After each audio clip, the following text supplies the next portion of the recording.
Mr. Toastmaster of the Day and fellow Toastmasters. It's good to be here this afternoon. The theme for the meeting this evening is Deliver to Inspire.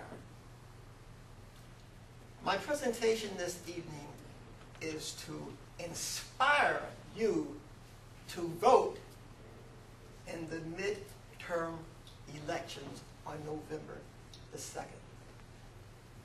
I have put this on my heart to share this with you because it is so important to you and the whole country. And I hope you will redact to this suggestion. I obtained some of this information from an article in AARP magazine. A lady by the name of Laura McCoy put it together, and I simply modified it to the way I thought it should be presented this evening. And just for information, if you folks want to look for a speech title, as we have said in the past, go to newspaper, television, articles, and you can get thousands of articles and ways to speech.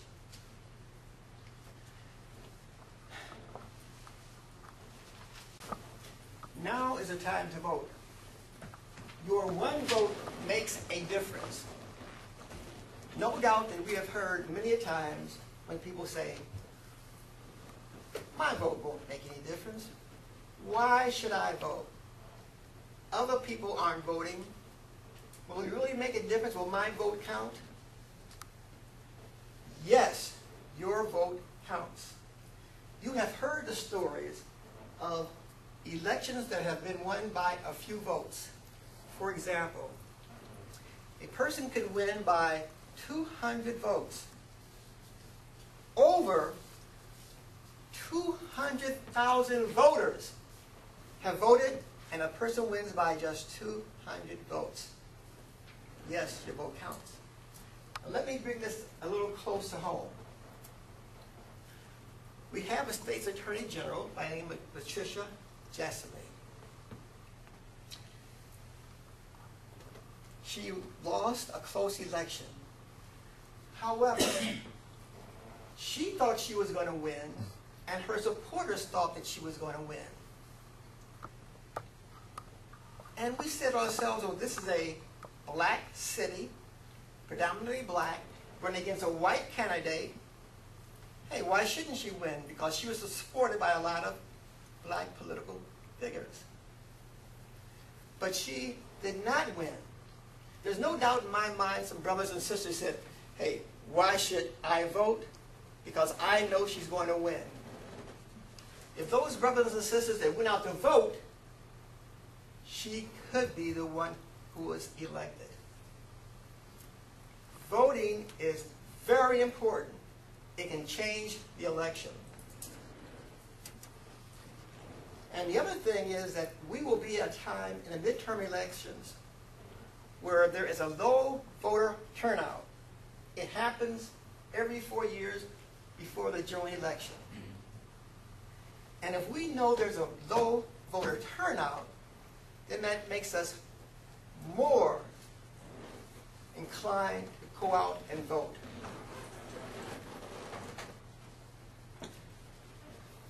Control of Congress is at stake.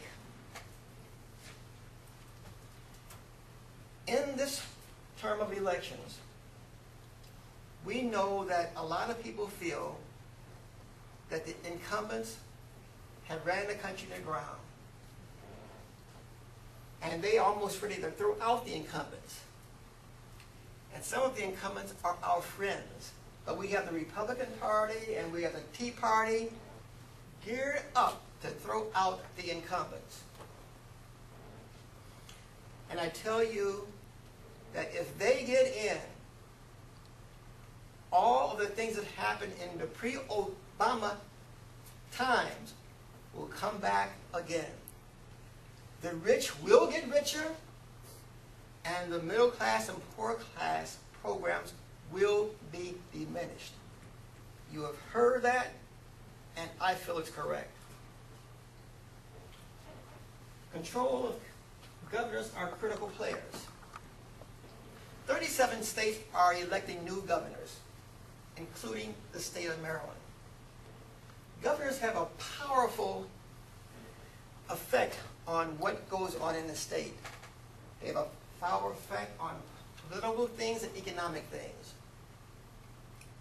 For example, the governor has the power to veto laws and power to initiate new laws. The governor also has the power to, when it comes to redistricting, they have the power to persuade the legislator to redistrict areas a certain way, particularly when it comes to representatives in Annapolis, and also congressional districts. And those congressional districts represent U.S. Congress people. Very powerful things that the governor has. Now, if you vote, you will be one of the ones that can either vote for Ehrlich or O'Malley. This is important because this affects us all. Ballot measures. Besides just voting for politicians, there are ballot measures on the ballot. And an example is the one regarding slot machines in Anne Arundel Mills Mall, or close to the mall. Some people say, yes, we should have it. And some people say, no, we shouldn't have it. So I ask you, are you for slot machines around Anne Arundel Mall? Or are you not for slot machines around Arundel Mills Mall? If you don't get out to vote, you will not know about these measures, because these measures can affect you and the state. Will the money from the slot machines be used for education? Will it help reduce the budget? I beg you to consider the measures that you'll be voting on when you go to the ballot booth. But that means you have to vote. You just can't just stand back and say, well, somebody else will take care of it. Because somebody else might not take care of it at all, especially to your interest. And we always say that if you don't get out to vote and somebody else gets in, don't blame it on anyone else but yourself. And finally, voting has been made easier. You can vote on November the 2nd if you want to, the regular voting day. But they also have early voting from October the 22nd to October the 28th. You can go to various locations and vote early. You do not have to go to long lines on November the 2nd. So there's really no excuse of, oh, the lines are too long. There are other options of voting. And there's also absentee voting. You say, well, I don't want to go to the precinct. Well, ask for an absentee ballot. They'll send you an absentee ballot, and you can send that in. It's really easy now to vote.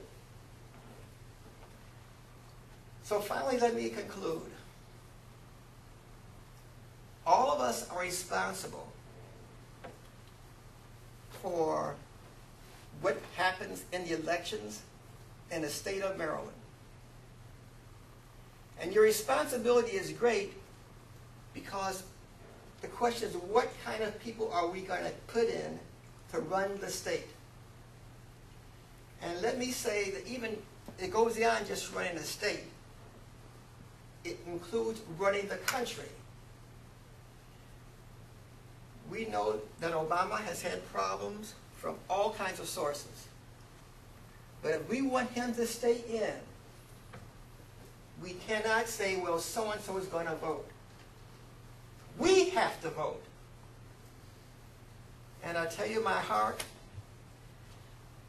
says that if we don't get out to vote, that all of us will say, why didn't I vote if things don't go wrong? So you have the responsibility to get out to vote. And I ask you and tell you, your vote counts. Get out to vote.